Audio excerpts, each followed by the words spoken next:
मैं doctor JL Saini, associate professor government college Khetri.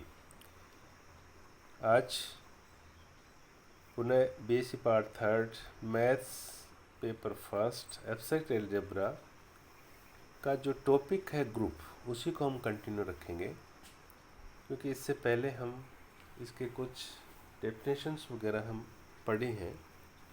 आज हम इसी ग्रुप की क्या है कुछ थ्योरम्स, कुछ प्रमेय है, उसके बारे में अध्ययन करेंगे।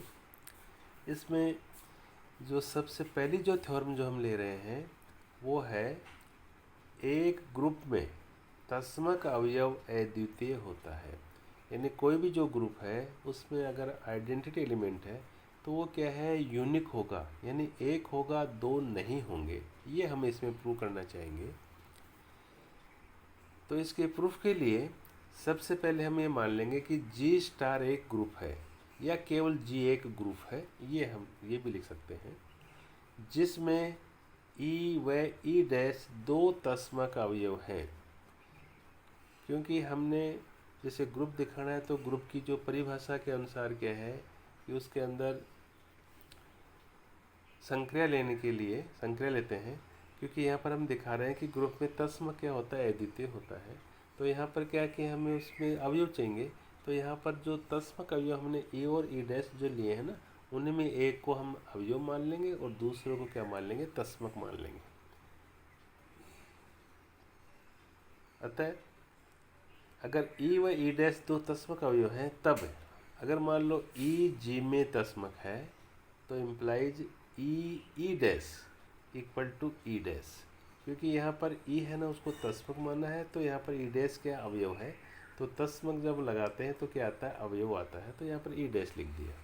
उसी प्रकार अगर मान लो ई डैश अगर जे में तत्समक है तो ई डैश और ई, अब ई यहाँ पर क्या अवयव होगा तो क्या आएगा, ई आएगा। इसको हमने 2 नंबर का, उस ऊपर वाले को 1 नंबर कहा। यहाँ पर आप देख रहे हैं क्योंकि यहाँ पर ई डैश व ई डैश ई वो जी का एक अद्वितीय अवयव है। इन दोनों क्या हैं, ये एक ही है। जब दोनों ये सेम है तो समीकरण 1 व 2 से ये ई है ना, या ई डैश इक्वल टू क्या होना चाहिए, ई होना चाहिए। तो इस प्रकार हम देख रहे हैं कि ग्रुप में तत्समक अवयव क्या होता है, अद्वितीय होता है। जबकि हमने ई और ई डैश है ना अलग लिए थे तत्समक, लेकिन ये दोनों क्या हैं, सेम ही हैं, यूनिक है, अद्वितीय हैं। उसके बाद में फिर यहाँ पर दूसरी थ्योरम है, ग्रुप में प्रत्येक अवयव का प्रतिलोम अद्वितीय होता है। यानी जो भी ग्रुप है उसके अंदर जो भी अपन अवयव लेंगे उसका भी जो प्रतिलोम है ना, वो एक अवयव का प्रतिलोम क्या होगा, एक ही होगा, दो नहीं होंगे। इसके प्रूफ करके लिए हम सबसे पहले वो मान लेंगे कि जी स्टार क्या है, दिया हुआ ग्रुप है। अब इस जी के कोई से भी हम क्या है कि कोई सा भी एक अवयव लेंगे और उसके 2 प्रतिलोम मानेंगे। तो माना जी के किसी अवयव ए के ग्रुप में बी और सी 2 प्रतिलोम अवयव हैं। यदि मान लो अगर ये जो बी है अगर वो एक का प्रतिलोम, एक का इन्वर्स है, तो हमने लिखा है कि ए इन्वर्स इक्वल टू बी। अगर ए इन्वर्स इक्वल टू बी है तो इम्प्लाइज, तो परिभाषा से क्या लिखते हैं, ए star B equal to E या equal to be star A. इसको 1 नंबर कहा। अगर मान लो सी जो है वो उसका फिर इन्वर्स है, तो A inverse equal to C है, तो इम्प्लाइज, तो इसको भी हम क्या लिखेंगे, A star C equal to E equal to C star A. इसको हमने क्या समीकरण नंबर 2 लिखा है। अब हम इसे B star A equal to E है ना, ये लेके शुरुआत करते हैं, जैसे B star A equal to E लेकर। तो इम्प्लाइज इसमें क्या है कि दोनों तरफ अगर सी ऑपरेट कर दें तो कोई फ़र्क नहीं पड़ेगा। तो हमने इसके बी स्टार ए स्टार सी लगा दिया, इधर भी ई स्टार सी लगा दिया। अब उसके बाद में इम्प्लाइज फिर देखो हमने लिखा है कि बी स्टार फिर ए स्टार सी को एक साथ लिख दिया, इक्वल टू यहाँ ए स्टार सी को क्या लिखा है, सी लिखा है। तो ये हमने जैसे अब लिखा है G1 तथा G2 से, तो ऊपर हमने नोटेशन दिए थे कि जो G1 है वो क्या है, सहचारिता को बता रहा है, और जो G2 है वो किसको बता रहा है, यहाँ पर तस्मक को बता रहा है। तो यहाँ पर देखो ये है ना B star A star C था, तो अपने सहचारिता से B को फ्री कर दिया और आपने A स्टार C को एक साथ बांध दिया, और ये इसमें परिभाषा लगा के आपने C लिख दिया है। तो इम्प्लाइज तो B स्टार और जैसे A स्टार C है, तो यहाँ पर A स्टार C है ना, समीकरण नंबर 2 से है ना, यहाँ पर हमने क्या लिखा है, इसको E लिखा है। तो B star E equal to क्या है, ये C। और दूसरा क्या है कि B स्टार जैसे E है, B स्टार क्या है, E, तो E यहाँ पर क्या तस्मक है, तो यहाँ पर क्या आ जाएगा, वो B आ जाएगा, अवयव आ जाएगा। तो अतः क्या है, ये B इक्वल टू C। ये हमें क्या है कि यहाँ पर सिद्ध करना था। उसके बाद में फिर क्या है कि थ्योरम, एक नेक्स्ट थ्योरम है ना, अगली थ्योरम क्या है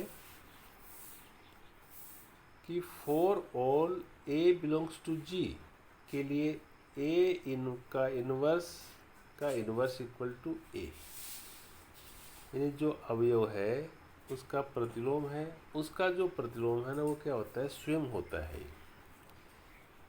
तो इसको प्रूव करने के लिए हम मान लेंगे कि माना E G का तस्मक अवयव है,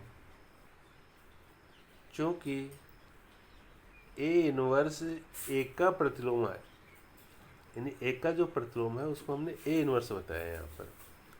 देयरफॉर तो यहाँ पर हमने क्या लिखा है, A inverse equal to E आना चाहिए, equal to A inverse A। यानी यहाँ पर क्या है कि ये जो A इन्वर्स है ना, ये क्या है, इसे A का प्रतिलोम है, इसलिए यहाँ पर हमने A और A इन्वर्स है ना वो क्या आनी चाहिए, E आनी चाहिए यहाँ पर। अब A inverse A equal to E ये हम ले रहे हैं इसमें।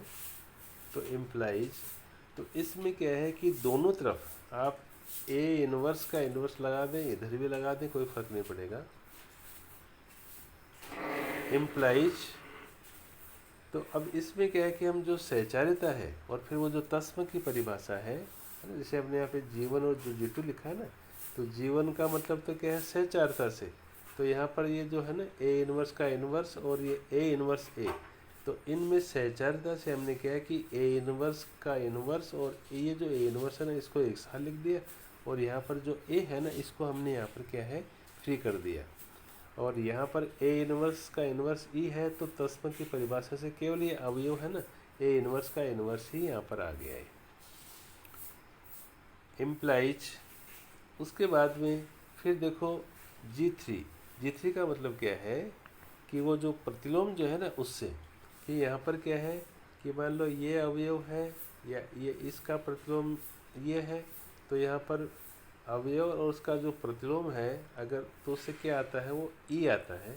तो E और ये A है इक्वल टू, फिर ये A इन्वर्स का इन्वर्स यहाँ पर है ये। इम्प्लाइज अब E A है, तो जो तस्म की परिभाषा से क्या अवयव आएगा, तो यहाँ पर ये A आ गया इक्वल टू A इन्वर्स का इन्वर्स। तो यहाँ पर क्या A इन्वर्स का इन्वर्स इक्वल टू क्या आ गया, A आ गया। इसी प्रकार A inverse equal to E implies A equal to A inverse का इन्वर्स, ये लिखा अपन ने यहाँ पर। क्योंकि जैसे ऊपर जो हमने जो प्रूव किया है, तो उसी प्रकार से हम A inverse E equal to लेके है ना A equal to A inverse का इन्वर्स है ना, ये भी हम दिखा सकते हैं। तो इस प्रकार से आप यहाँ देख रहे हैं कि A इन्वर्स का इन्वर्स इक्वल टू क्या आ गया, A आ गया। यानी अवयव के प्रतिलोम का प्रतिलोम है ना वो अवयव स्वयं होता है, अर्थात A इन्वर्स का जो प्रतिलोम है वो क्या है, A है। उसके बाद में फिर जो नेक्स्ट जो थ्योरम है वो है फॉर ऑल, यानी प्रत्येक A, B belongs to G के लिए A B का इन्वर्स इक्वल टू क्या होता है, B इन्वर्स A इन्वर्स। इसको क्या है कि हम उत्क्रमण नियम या रिवर्सल लॉ भी कहते हैं ये। अर्थात दो अवयवों के गुणनफलों का प्रतिलोम उनके प्रतिलोम का विपरीत क्रम में गुणनफल के बराबर होता है। यानी कहने का मतलब ये हुआ कि यहाँ पर देखो ये लिखा है ना कि दो अवयवों के गुणनफलों का प्रतिलोम। तो यहाँ पर देखो एक अवयव क्या है, ए है, दूसरा क्या है, बी है। तो इसके गुणनफल क्या हो गए, ए बी हो गया। तो ये जो गुणनफल जो है इनका प्रतिलोम यानी ए इनवर्स वो क्या होगा कि जैसे मान लो बी है उसका प्रतिलोम बी इनवर्स और ए का प्रतिलोम क्या होता है, ए इनवर्स होता है। तो हमने लिखा है कि इनके गुणनफल का जो प्रतिलोम है वो प्रतिलोमों का विपरीत क्रम में गुणनफल होता है। तो आप देख रहे हैं कि देखो जैसे यहाँ पर ए पहले था, बी बाद में था। अब इसका बी है ना पहले है, तो बी इनवर्स पहले है, ए इनवर्स से बाद में है। तो हमने यहाँ पर कहा है कि उनके प्रतिलोम का जो विपरीत क्रम में क्या होता है, ये गुणनफल के बराबर होता है। ये हमें यहाँ पर क्या है, प्रूव करना चाहिए। तो चूँकि यहाँ पर जो अवयव है ना ये, जैसे ए है, बी है, ए इनवर्स है, बी इनवर्स है, ए बी है या बी इनवर्स ए इनवर्स, ये सभी क्या है, जी के अवयव हैं। देयरफॉर तो अब हम यहाँ पर दिखाएंगे कि अगर जैसे ये ए बी है और इसका प्रतिलोम क्या है, बी इनवर्स ए इनवर्स है, तो क्या आना चाहिए, वो ई आना चाहिए। तो यहाँ पर ये हम दिखाने की कोशिश कर रहे हैं इक्वल टू। तो अब यहाँ पर क्या है कि जैसे ये ए है ना, इसको तो अपने बाहर कर दिया, फ्री कर दिया, और ये जो बी और जो बी इनवर्स है उनको सहचारता से बांध दिया हमने, और ये ए इनवर्स है ना, इसको भी हमने बाहर ले लिया। तो हमने लिखा है इसे G1, यानी सहचारता से हमने ये बी और बी इनवर्स को ना एक साथ कर दिया है। उसके बाद में इक्वल टू, फिर देखो ए और बी इनवर्स है वो क्या है, प्रतिलोम से, जैसे इसको अपन G3 से लिखा है, तो ये आ जाएगा ई, और ये ए इनवर्स है इक्वल टू। फिर देखो तस्मक की परिभाषा से यानी G2 से, तो ये ई क्या है, तस्मक है, तो क्या आना चाहिए, अवयव। तो यहाँ पर ए और ए इनवर्स आ गया। वापिस जो है इक्वल टू, वापिस उसकी जो परिभाषा है ना, जैसे ए और ए इनवर्स से क्या आ जाएगा, वो ई आ जाएगा।